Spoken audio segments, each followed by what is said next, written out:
How does this antimicrobial resistance affect livestock animal? How does it affect livestock animal? Yeah, thank you so much. And I can tell that being here today on Fast Rising Agripreneur Inside TV makes it known that definitely this is having a significant effect on farms and crops. And also, I wear many caps, and as the chairman of Coalites in Agriculture, so I can say this affects my stakeholders and where I focused on. So because we have a government that's enabled these youths, creating an enabled environment for the youth to thrive in agriculture, domesticating presidential renewable agenda on food security. So this resistance, when these bacteria developed them, they become hard to control.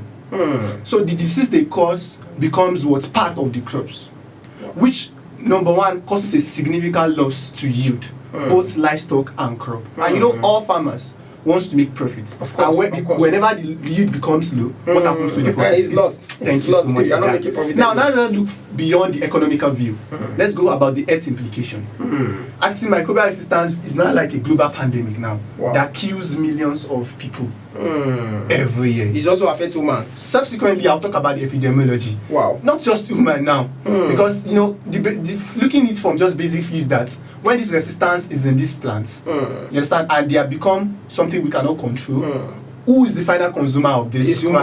It's you and I. Thank you so much. So when you and I get to eat them, what happens to us? We have this infection, antibiotics, which is like resistance in us, and this is how it is being built up. When the antibiotics are in these clubs or animals, when they are not perfectly, you know, used.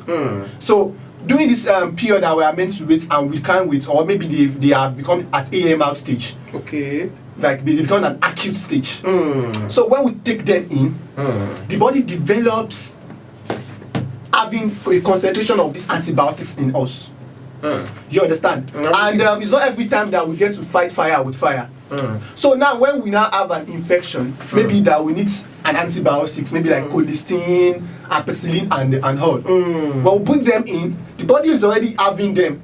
And for the fact that the bacteria can cause infection and they are still in the body, so definitely they've overcome the power of that antibiotics to control them. So when you just bring them again, they just welcome me that, oh wow, we are used to you. Then you can see that the sickness becomes incurable. So that's how it also affects human health also. And we see when things are affecting our crops or wheat, it causes us damage in our economic view, and now it's killing us. Then it's what? It's a global pandemic. So it's something that all of us, you know, should look into and try to find a way of controlling it. Agripreneur Inside TV, promoting food security through Agripreneur.